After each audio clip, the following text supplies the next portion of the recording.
Welcome to El Regnum channel. If you are new to this channel, please do not hesitate to click subscribe and hit the notification bell for you to be more updated of the coming videos.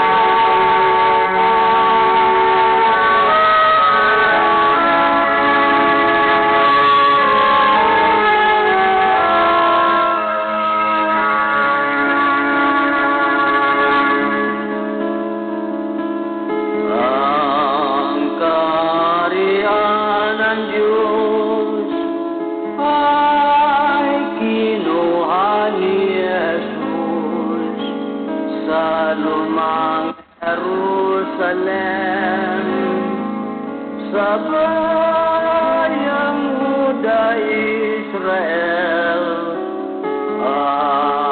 kanyang ibinigay sa bansang nagbubunga, sa Diyos na kay Kristo na pananampalataya.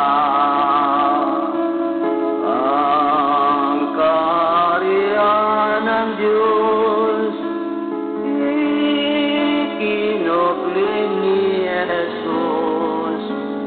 Hanapin natin ang bagong Jerusalem. May palatandaan ang malayong silangan, mga puno ng dagat, itong bansang Pilipinas. Sa lupang inirang ang ating tahanan, doon si Kristo maghari na walang hanggan. Tayo'y umasa at sumampalataya. Doon wala nang gutom at wala nang pagluluha. Sa lupang inirang ang ating tahanan, doon si Kristo maghari na walang hanggan. Tayo'y umaasa at sumampalataya.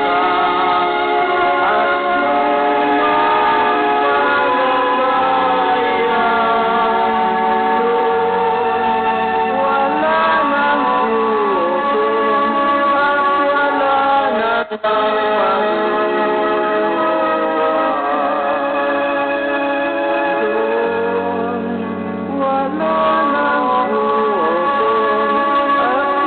wala nang pagluluha.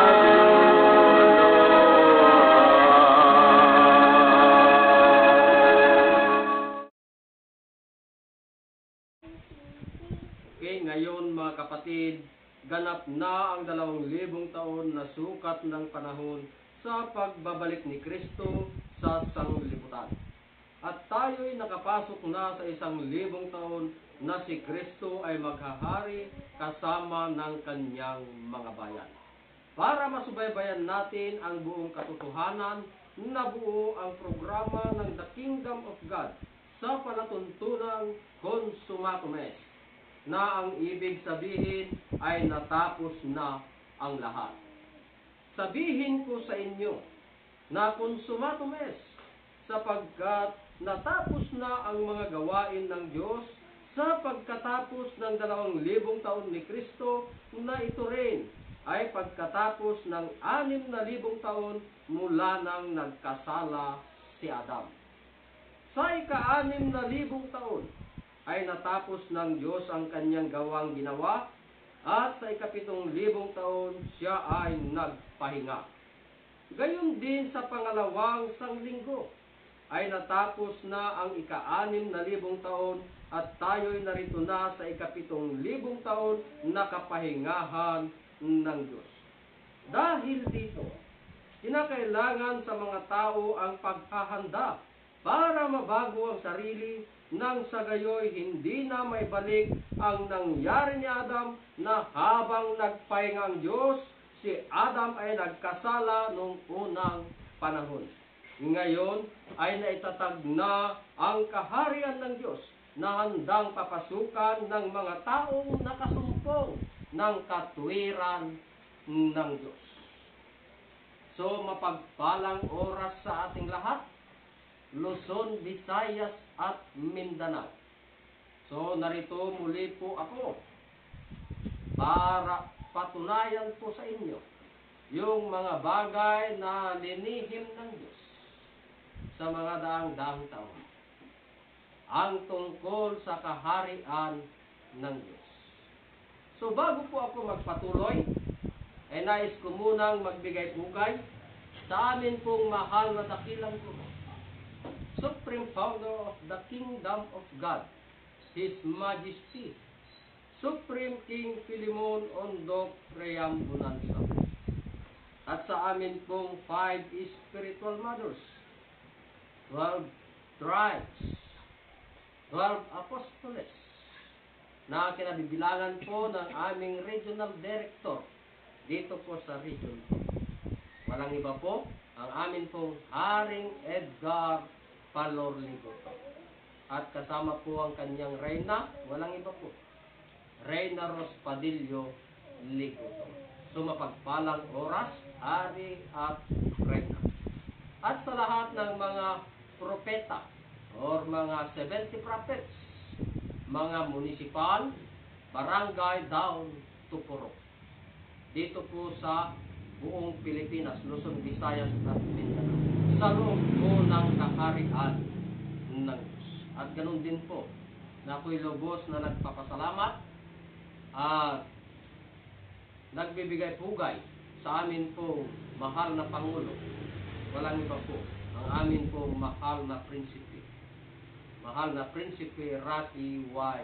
Reyam Bonanza, na siya po ang aming president ng The Royal Alpha Omega Ring Trading Corporation. At sa amin pong Haring Adolfo B. Reyam Bonanza, na siya po ang president ng the Philippine Deuterium Development and Management Corporation. So, mapagpalang oras sa ating lahat, Luzon, Visayas at Mindanao. So, narito muli po kami para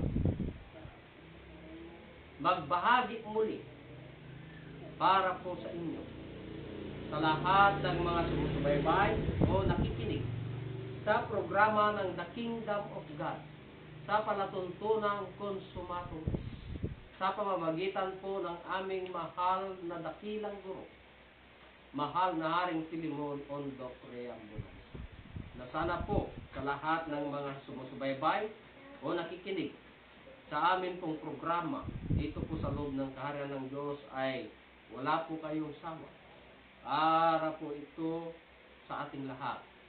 At para din sa mga naghahanap ng mga kaligtasan patungo po sa pangako ng Diyos o plano ng Diyos sa daigdig, na kung bakit ang mga tao ay nagnanais na maligtas. Di po ba, mga kapatid? Kaya nga wala po kaming sawa o tingin na ipahayag ang buong katotohanan, yung plano ng Diyos o dala ng Diyos sa daigdig, para sa gayon ang mga tao ay makaintindi sa mga bagay na linihin ng Diyos sa mga daang-daang taon.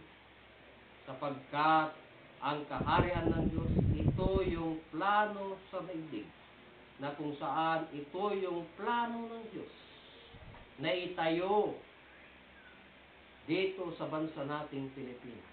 Bakit kako dito po sa bansa nating Pilipinas may tatayo ang kaharian ng Diyos? Sapagkat kung ating lubos na maunawahan yung mga bagay na mga nagdaan na kung saan gumamit ang Diyos ng mga kaharian sa Israel hanggang dito sa buong daigdig. Ngunit kung titignan po natin sa ating daigdig, ang plano ng Diyos ay walang kaharian. Wala nang kaharian sa buong daigdig. Maski mag-search po tayo o mag-research man dito sa buong daigdig, wala po tayong makikita na kaharian na dito sa buong daigdig. Kaya nga, inuulit ko, wala po kaming tigil o sawa na ibalita sa inyo yung mabubuting balita sapagkat plano ito ng Diyos. Maging sa buong sanglibutan at aming pong pinapatunayan sa lahat ng mga bansa para sa gayon ay darating na iyong wakas. No? Kaya intindihin po natin mabuti at makinig po tayo sa lahat ng plano para lubos po natin maintindihan kung bakit dito sa bansa natin ibinigay ng Diyos ang kanyang kaharian na inalis doon sa bansang Israel. Kaya nga meron po kaming matibay na ebidensya o pagpapatunay na dito ba talaga sa bansa nating Pilipinas ang siyang mapalad na pinili ng Diyos na pagtatayuhan ng kanyang kaharian. No? Sapagkat kung ating alalahanin, mga kapatid, na amin pong inuulit-ulit para sa gayon ay lubos po natin maunawahan at maintindihan yung mga natatagong lihim na tungkol sa kaharian ng Diyos. Kung balikan po natin yung kaganapan sa panahon ng ating Panginoong Hesukristo na siyang nangaral ng mabuting balita tungkol sa kaharian ng Diyos. No? Sa lahat ng mga bayan at mga nayon para ibalita doon ang mabuting balita ang tungkol sa kaharian ng Diyos. Saan, mga kapatid? Walang iba po kundi doon sa bansang Israel, sapagkat wala ng kaharian sa daigdig. Di po ba, mga kapatid? Na siyang pinili ng Diyos ang ating Panginoong Hesukristo para maitayo ang kaharian sa daigdig.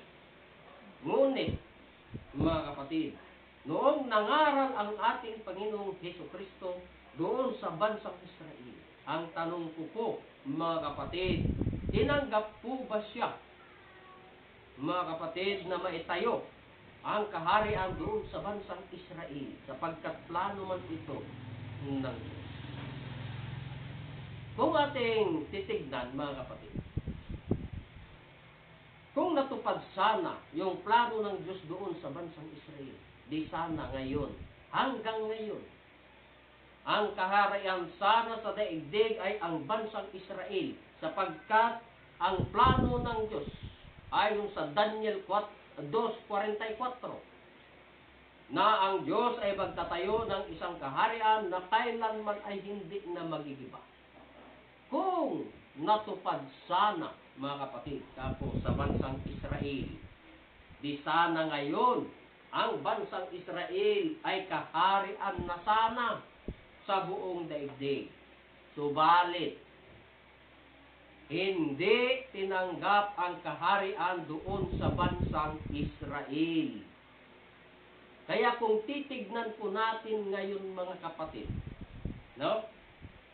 Ang Israel ngayon, sa kasalukuyang ngayon, no? Ay nakikita po natin na wala na talaga doon ang Diyos. At wala na rin doon ang kaharian ng Diyos. Sapagkat bakit? Magulo na, mga kapatid. No? Sapagkat inayawan yung plano ng Diyos doon sa bansang Israel. Kaya nga ang Diyos sa bansang Israel, ayon sa banal na kasulatan, na ayaw tinanggap ang kaharian ng Diyos sa bansang Israel, na ang ating Panginoong Hesukristo sana ang magtatayo. No? Ayon sa Matthew 21:42 hanggang 43. Bakit kaya ayaw tanggapin o bakit inayawan ang kaharian na itatayo sana ng ating Panginoong Hesukristo doon sa bansang Israel? Ano ang sinasabi diyan sa banal na kasulatan? Pakibasa po, Reyna. So, ganito ang nakasulat sa Matthew 21:42-43. Sa 42, sinabi sa kanila ni Jesus, "Kailanman bagay hindi ninyo nabasa sa mga kasulatan, ang batong itinakwil ng nangagtatayo ng gusali, ang siya ring ginawang pangulo sa panulok. Ito'y mula sa Panginoon, at ito'y kagilagilala sa harap ng ating mga mata." Sa 43, "Kaya nga sinasabi ko sa inyo, aalisin sa inyo ang kaharian ng Diyos, at ibibigay sa isang bansang nagkakabunga." So yan po, napakalinaw po yung sinabi ng ating Panginoong Hesukristo. No? Na sinasabi, hindi nyo ba nabasa sa mga kasulatan? No? Ang batong itinakwil ng mga nagtatayo ng gusali ay siya ring ginawang pangulo sa panulok. Ito'y kagilagilala sa ating mga mata. Yan ang sinabi ng ating Panginoong Hesukristo. Bakit kaya sinabi ito? Sapagkat inayawan man ang ating Panginoong Hesukristo doon sa bansang Israel. Ang tanong, sino ba yung bato na itinakwil, mga kapatid? Walang iba po, kundi yan si Kristo. Kaya nga, dahil sa hindi pagtanggap sa ating Panginoong Hesukristo doon sa bansang Israel, sinabi niya na aalisin ang kaharian ng Diyos at maibibigay sa isang bansang nagkakabunga. Napakaliwanag. No? Huwag na tayong magtaka, no? Sapagkat kung nandun pa sana sa Israel ang Diyos, makapangyarihang bansa sana yan. Hindi sana ganon ang nangyari ngayon, no? Sapagkat umalis na ang Diyos doon. Wala na rin kautusan doon. Wala na yung pari, wala na yung guro doon, wala nang tagapagturo. Kaya ang Diyos, inalis ang kaharian doon at ang Diyos din ay umalis. Na inuulit-ulit po namin na hindi pwedeng maghiwalay ang kaharian at ang Diyos. Mga kapatid. Kaya ang aming ibinabalita ay talaga yung mabuting balita tungkol sa kaharian ng Diyos. Sapagkat ito yung kautos-utosan ng Diyos na ipahayag sa sanglibutan at patutuhanan sa lahat ng mga bansa. Ngunit, kung tinitignan po natin, kung binabasa po natin ang kaharian ng Diyos, kaya nga po, amin pong binabahagi o binabalita sa inyo na ang kaharian ng Diyos ay hindi ito sekta. Hindi rin ito religion. Mga kapatid, hindi rin ito politikal, no? O racial, no? Kundi ito ay gobyerno ng Diyos. Ang kaharian ng Diyos ay government of God or gobyerno ng Diyos. Hindi lamang ang kaharian ay nakukuha sa salita lamang. Ano ito, mga kapatid? Ang kaharian ng Diyos ay hindi sa salita. kundi ito ay kapangyarihan. Kaya, hindi pwedeng maghiwalay kako, mga kapatid. Ang Diyos at ang kaharian. Ngunit, nasaan na yung kaharian ng Diyos na inalis doon sa bansang Israel at ibinigay sa isang bansang nagkakabunga. No? Nasaan na nga ba, mga kapatid? Kaya nga wala kaming ibang bukang bibig na aming pinapatunayan dito talaga sa bansang Pilipinas. Sapagkat nagbigay ang Diyos ng mga palatandaan kung saang bansa yung tinutukoy ng Diyos na bansang nagkakabunga, na siyang magpapatunay na ang kaharian ng Diyos doon sa bansang Israel ay ibinigay na doon sa isang bansang nagkakabunga. Mga kapatid, napakaliwanag po ang sinabi ng Diyos. Isang bansang nagkakabunga. Doon itatayo ng Diyos ang kanyang kaharian na nawala pa sa panahon ni King Solomon. Mga kapatid, dito na sa bansang Pilipinas. Kaya sa gabing ito, mga kapatid, muli po naming patunayan sa inyo na itong bansang Pilipinas ay siyang kaharian ng Diyos. Ayon po sa mga katuruan ng aming mahal na dakilang guro, mahal na Haring Filemon Ondok Triambulanza.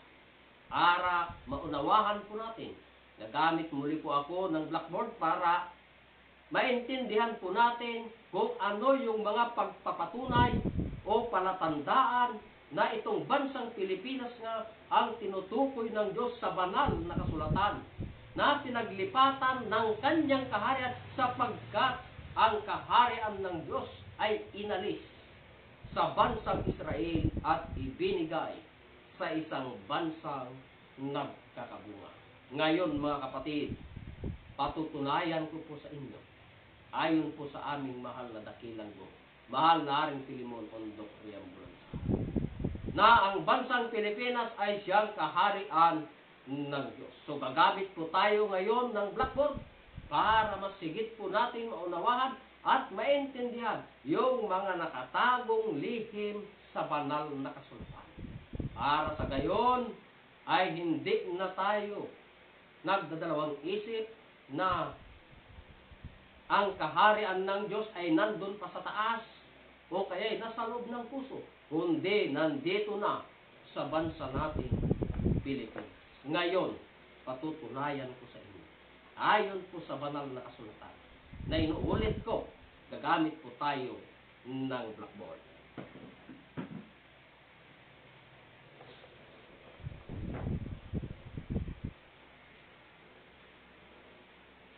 So ngayon mga kapatid, muli patutunayan ko sa inyo, ayon po sa aming mahal na dakilang guro, kung nasaan ang kaharian ng Diyos, kung bakit namin palaging sinisigaw na ang bansang Pilipinas ay siyang kaharian ng Diyos. Ayon po sa banal na kasulatan na mababasa sa Revelation 17:10. So makinig po tayo maigi, mga kapatid. So ganito po ang nakasulat sa Revelation 17:10. At sila'y 7 hari, ang 5 ay nangagbuwal, ang isa ay narito, ang isa ay hindi pa dumarating, at pagdating niya ay dapat magtagal sa sandaling panahon. Tuloy, sonse. Sa 11, at ang hayop na naging siya at wala na, ay siya ring 8, at siya'y sa 7, at siya'y patungo sa kapahamakan. So yan po, narinig po natin mga kapatid. Yan yung nabasa sa banal na kasulatan. Yan po ang aking tinutukoy na akin pong ibabahagi sa kaorasan ito. Ayon po sa aming mahal na dakilang guro. Sapagkat ang kaharian ng Diyos inalis sa bansang Israel, no? Sa bansang Israel. At ibinigay sa isang bansang nagkakabunga. Mga kapatid, bansang nagkakabunga. So napakaliwanag, mga kapatid. Kaya gumamit ang Diyos ng mga palatandaan kung saan naganap yung hinula sa banal na kasulatan. Sapagkat kung saan naganap ang hinula ng Diyos, doon maitatayo ang kaharian ng Diyos na ayon sa banal na kasulatan. Ang 7 hari na tinukoy sa banal na kasulatan, ito ay talinhagang salita. Sapagkat ang kaharian ng Diyos inalis sa bansang Israel at ibinigay sa isang bansang nagkakabunga.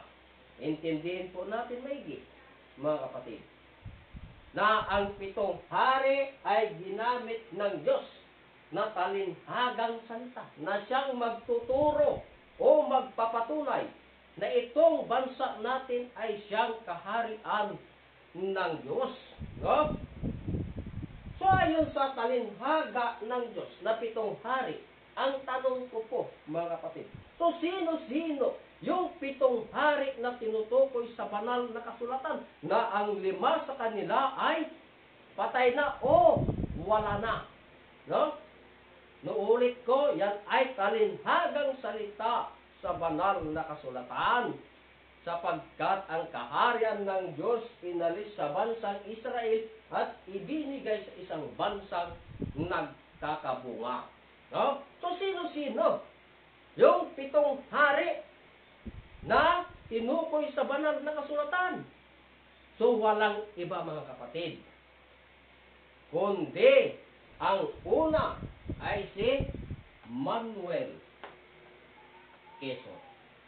Pangalawa, si Manuel Rojas. At ang pangatlo ay si Elpidio Quirino. At ang pang-apat ay si Ramon Magsaysay. At ang pang-5 ay si Carlos Garcia. No? Ngayon, ayon sa banal na kasulatan, ang 5 sa kanila ay wala na. So sila yung 5 na tinukoy sa banal na kasulatan. Ang 5 ay wala na. Ngunit, yung isa ay narito na.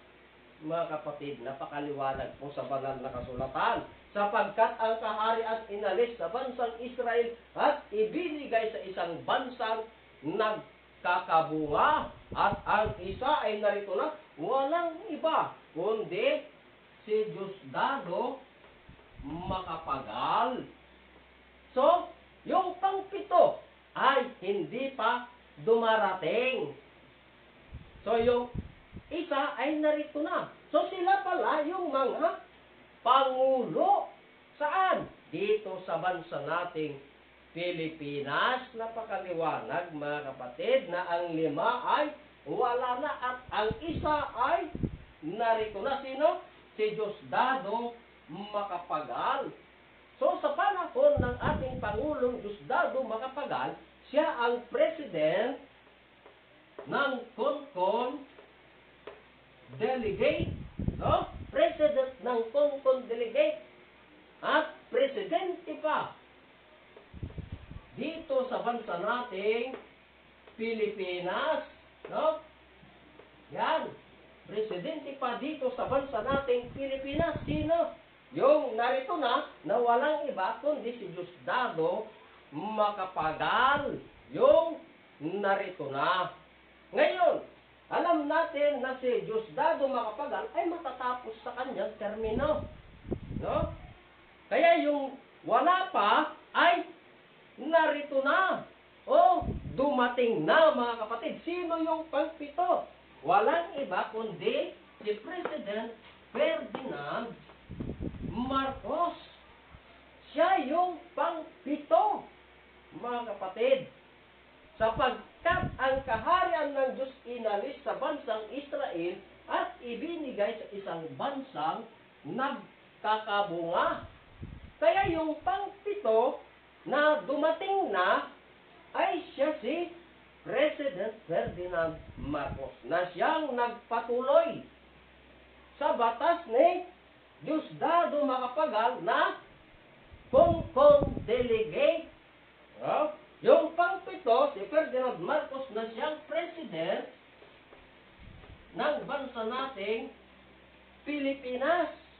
No? President ng bansa nating Pilipinas at naging Concon delegate sapagkat pinagpatuloy niya ang batas ni President Diosdado Macapagal. Yung hindi pa dumarating ay dumating na siya yung pangpito na siya rin yung pangwalo na siyang isa sa mga pito. No? Sino? Si President Ferdinand Marcos. Bakit tinukoy na siya ang pangwalo? Mga kapatid, kung siya yung pangwalo, kailangan maganap din, ayon sa banal na kasulatan, ay magkakaroon ng kapahamakan. No? Bakit? Sapagkat ang kaharian ng Diyos inalis sa bansang Israel at ibinigay sa isang bansang nagkakabunga. Ito ay patutuo kung saan naganap na yung pangpito ay siya rin yung pangwalo. Sino? Walang iba na pangpito na siyang pangwalo ay si President Ferdinand Marcos na kailangan magpatuloy siya ng konting panahon ngunit magkaroon ng kapahamakan. No? Anong kaganapan para siya magpatuloy ng konting panahon, mga kapatid? Kaya nga noong matapos na sana ang termino ni President Ferdinand Marcos, gumawa siya ng batas na tinawag itong referendum. No? Referendum. At nagpaboto siya ng yes or no, mga kapatid, para matupad yung hinula ng Diyos sa banal na kasulatan na magtagal ng konting panahon, ngunit patungo sa kapahamakan, sapagkat ang kaharian ng Diyos inalis sa bansang Israel at ibinigay sa isang bansang nagkakabunga. Ngayon, nagpaboto siya ng yes or no sa pinatupad na referendum. At ang nanalo ay ang yes, mga kapatid. Kaya nga, natupad yung hula ng Diyos na siya ay magpatuloy ng konting panahon. No? Dahil sa pinatupad na referendum, nagpatuloy ng konting panahon na may tagal na 9 months and 10 days. Yan ang tagal ng referendum. Kaya nagtagal ng konting panahon. Ngunit nagkaroon ng kapahamakan. Bakit, mga kapatid? Alalahanin po natin na nagkaroon ng people power. No? Kaya, ang mga tao ay napahamak dahil sa ayon sa hinula ng Diyos, mga kapatid. Dahil sa referendum din na ginanap ng ating Pangulong President Ferdinand Marcos. Kaya yung pangwalo ay isa sa mga pito. At ang pangpito ay isa sa mga, ay siya yung pangwalo na siya ang ating Pangulong Ferdinand Marcos na naging first prime minister sa buong daigdig. Siya ang naging first prime minister sa buong daigdig. No? Sapagkat ang kaharian ng Diyos inalis sa bansang Israel at ibinigay sa isang bansang nagkakabunga. Ang tanong, mga kapatid, saan ito naganap, mga kapatid, na ang 5 sa kanila ay wala na at ang isa ay narito na at yung wala pa ay dumating na kailangan magtuloy ng konting panahon sapagkat yung pang-8 siya sa isa sa mga 7. Napakaliwanag at ang pang-7 ay siya yung pang-8. Walang iba kundi si Ferdinand Marcos. Inuulit ko ang tanong, saan po ito naganap? Sapagkat ang kaharian ng Diyos inalis sa bansang Israel at ibinigay sa isang bansang nagkakabunga. No? Saan po ito naganap, mga kapatid? Walang iba kundi dito sa bansa nating Pilipinas. No? Walang iba dito sa bansa nating Pilipinas. Mga kapatid, ang tanong, nasaan ang kaharian ng Diyos? So hindi po ako mahiya na isigaw buong Pilipinas maging sa buong daigdig na itong bansa nating Pilipinas ay siyang kaharian ng Diyos. Ayon sa hinula ng Diyos na ang kaharian ng Diyos ay inalis sa bansang Israel at ibinigay sa isang bansang nagkakabunga. So walang iba kundi dito sa bansa nating Pilipinas, mga kapatid. Kaya yan po ang amin pong palaging sinisigaw dito sa bansa nating Pilipinas maging sa buong daigdig na wala na talagang iba na hinula ng Diyos na pagtatayuan ng kanyang kaharian kundi dito sa bansa nating Pilipinas, na sana po ay maunawahan natin at maintindihan po natin yung plano ng Diyos, sapagkat mula pa nang itatag ang sanglibutan, hinanda na ng Diyos ang kaharian ng Diyos sa kanyang mga nasakanan. Hinanda na, mga kapatid.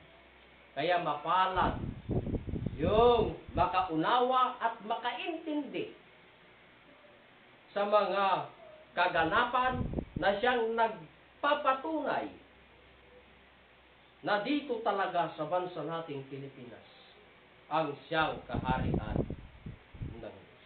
Inuulit ko, mga kapatid, kami po'y walang sawa o tigil sa lahat ng mga sumusubaybay buong Pilipinas maging sa buong daigdig na aming ibinabalita yung mabuting balita, sapagkat yun ang katuruan ng Diyos na ibalita yung mabuting balita tungkol sa kaharian ng Diyos.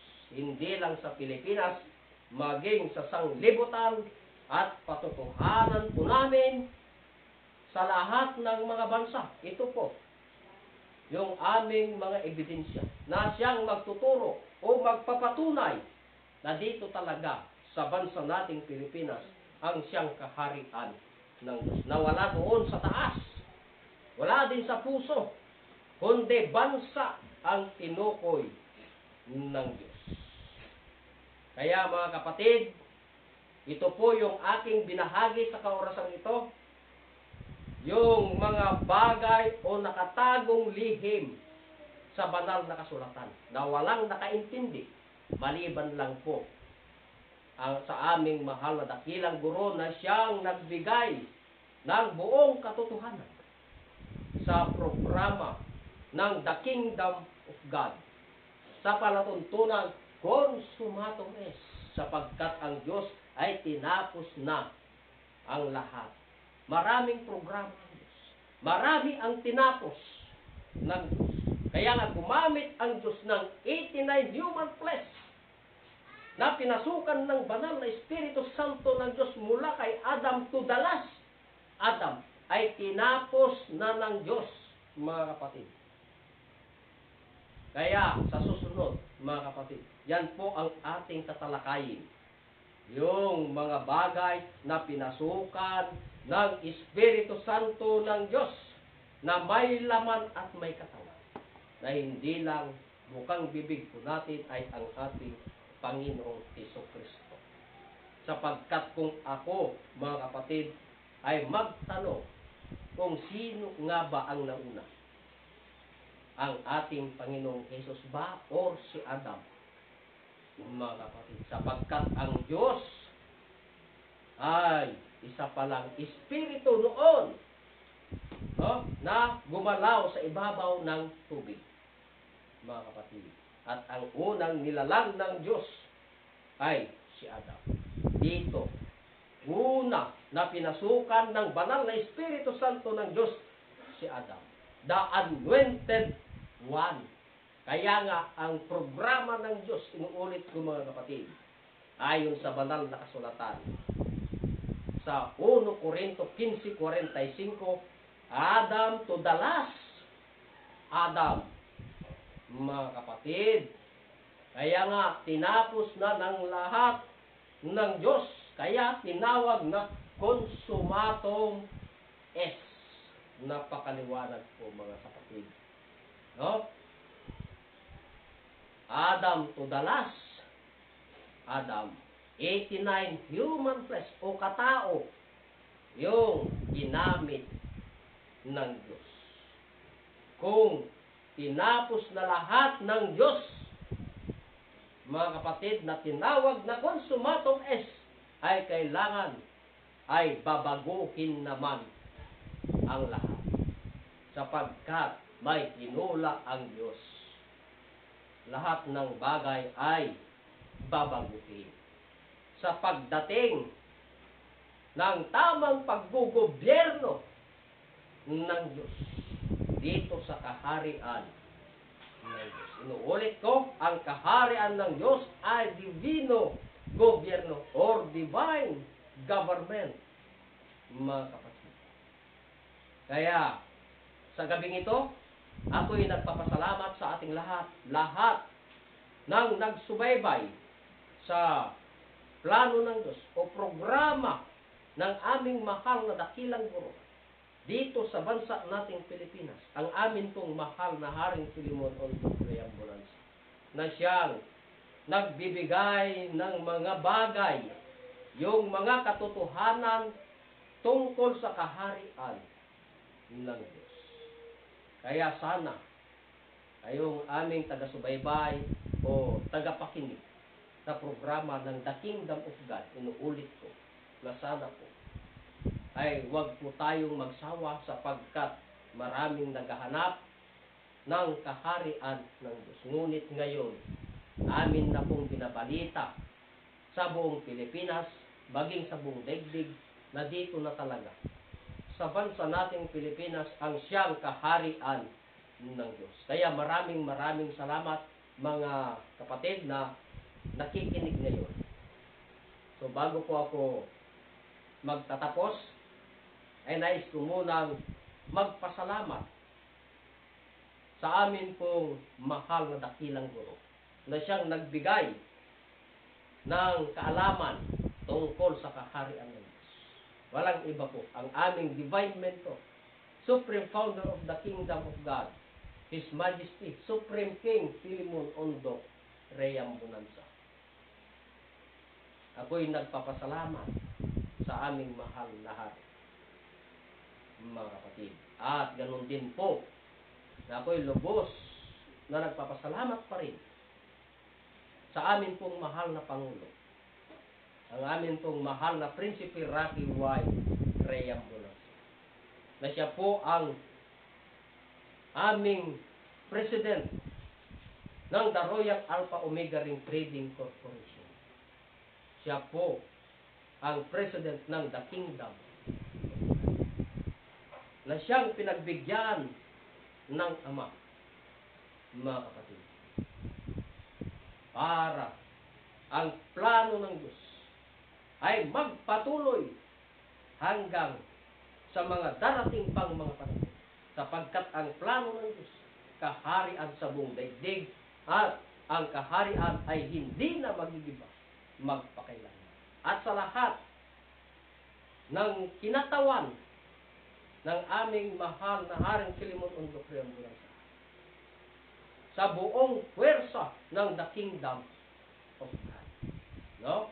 Mula regional to barangay. Mga hari, mga rey, mga prinsipi, at mga prinsesa. Inuulit ko, ako'y nagpapasalamat sa ating lahat sa pakikinig at pagsubaybay sa amin pong programa ng The Kingdom of God sa palatuntunang Consumado Fest. Ako nga po ang inyong kapatid, Haring Robel Baltasar, na nakatira po dito sa Poblacion Sur, Madela, Quirino. No? So, bago po tayo magtatapos, ay pakinggan po muna natin ang isa na namang awitin dito po sa loob ng kaharian ng Diyos na galing po sa aming mahal na dakilang guro, Divine Mentor, Supreme Founder of the Kingdom of God, mahal na Haring Filimon Tondo Cream. So, makinig po tayo, mga kapatid.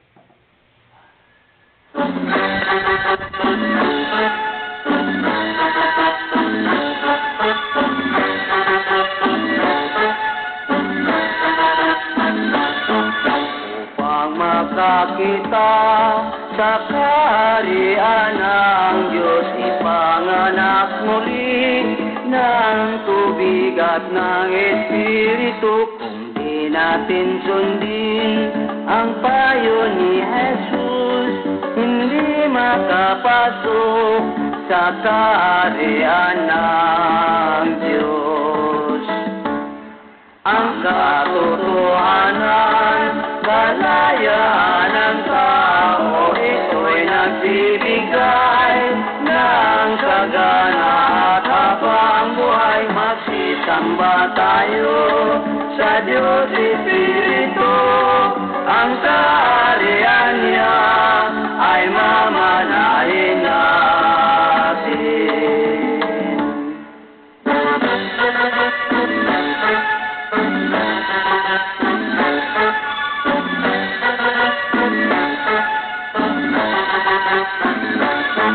Upang makakita sa kaharian ng Diyos, ipanganak muli ng tubig ng Espiritu.